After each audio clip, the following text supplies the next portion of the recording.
ট্রেনে করে যেতে কক্সবাজারে কত টাকা খরচ পড়ে, কিভাবে আমরা ট্রেনের টিকিট কাটলাম, আমরা কতজন যাচ্ছিলাম এবং ওইখানে আমরা কমের মধ্যে বাজেটের মধ্যে কিরকম হোটেল নিলাম তা নিয়েই থাকছে আমার আজকের এই ছোট্ট ভিডিওটা। হ্যালো, আসসালামু আলাইকুম এভরিওয়ান, আশা করি সবাই ভালো আছেন। স্টেশনে পৌঁছেই আমরা বগি খুঁজছিলাম আমাদের সিটটিতে বসার জন্য। সকাল 5:30টার দিকে আমি আর আমার হাজবেন্ড বাসা থেকে বের হলাম কমলাপুর রেলওয়ে স্টেশনে যাওয়ার উদ্দেশ্যে।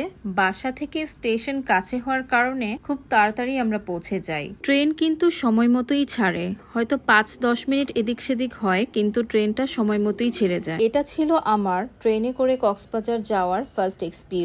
এই ট্যুরে আমি আর আমার হাজবেন্ড সহ যাচ্ছিলাম আমার দেবর, আমার জা, আমার ভাতিজা এবং আমার দেবরের শালিকা। কক্সবাজারে যাওয়ার জন্য নন এসি টিকেটের ভাড়া পড়বে 715 টাকা, এসি চেয়ারের ভাড়া পড়বে 1325 টাকা, আর যদি কেবিনে আপনারা যেতে চান তাহলে কেবিনের ভাড়া পড়বে 1610 টাকা। আমার সাজেশন হচ্ছে আপনারা অবশ্যই এসি চেয়ারের টিকিটটাই কাটার চেষ্টা করবেন, তাহলে আপনারা ধুলাবালি প্লাস একটা যে নয়েজ হয় যেটা নন এসিতে গেলে সেই নয়েজটা পাওয়া যায়, সেটা থেকে আপনারা ভালোভাবে যেতে পারবেন।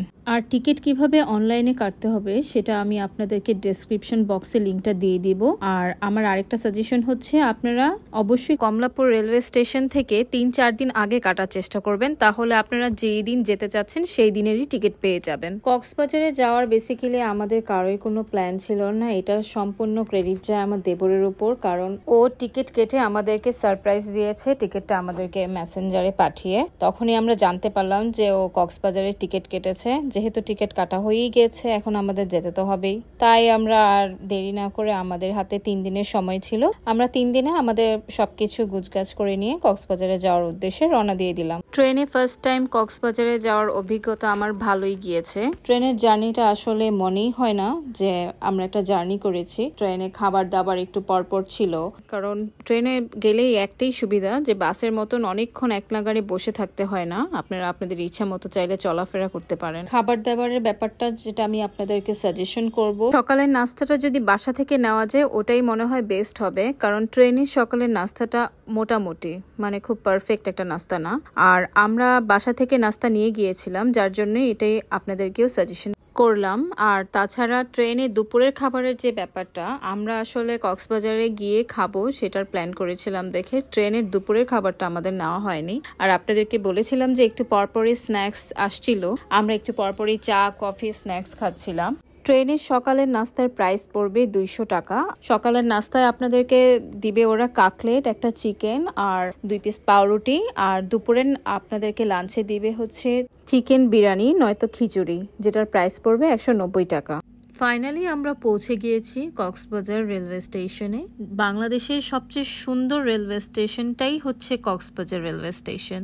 স্টেশনে পৌঁছানোর পর মনে হলো আমরা বিদেশেরই কোনো একটা স্টেশনে আছি। প্ল্যাটফর্মের নকশাটা দারুণ হয়েছে, আর এটা হচ্ছে বাংলাদেশের প্রথম আইকনিক রেলওয়ে স্টেশন, যা দেখার মতো। এক কথায় খুবই সুন্দর। স্টেশনের নকশাটি ঝিনুকের শেপে দেওয়া হয়েছে, যার ভিতরে মুক্তাও আছে। স্টেশনে নামলেই আপনারা অনেক অটো পেয়ে যাবেন, আর এই অটো ভাড়া পড়বে 150 থেকে 200 টাকার মধ্যে, যদি আপনারা কলাতলি অথবা সুগন্ধা বিচের মাঝামাঝি কোনো একটা পয়েন্টে নামে। তাহলে আপনাদের অটো ভাড়াটা নির্ভর করবে আপনাদের হোটেল রিজার্ভেশনের জায়গার উপর। লাগেজ বেশি থাকার কারণে আমরা ওইভাবে ফটোশুট তেমন একটা করতে পারিনি, আর তাছাড়া আমাদের সাথে ছোট বাচ্চাও ছিল। আমরা সবাই এমনি খুব ক্ষুধার্তও ছিলাম, যেহেতু আমরা ট্রেনে ওইভাবে খাইনি, আমাদের প্ল্যান ছিল এখানে খাবার। তো যাই হোক, আমরা ওরকম লেট না করে আমরা এখান থেকে চলে গেলাম পৌশি রেস্টুরেন্টে যাওয়ার উদ্দেশ্যে। আমরা আজকে খাওয়া দাওয়া ওখানেই করব। তো আমরা চলে এলাম পৌশি রেস্টুরেন্টে।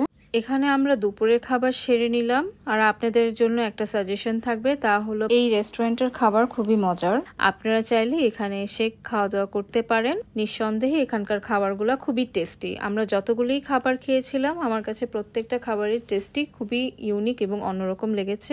খাওয়া দাওয়া শেষ করে এখন আমরা যাব হোটেলে। কক্সবাজার আসলে এই ডলফিনের মোড়টা থেকে সাগরটাকে দেখলে মনটা পুরো ভরে যায়, বিকজ সাগরের বিশালতাটা এখান থেকে খুব সুন্দর করে দেখা যায়।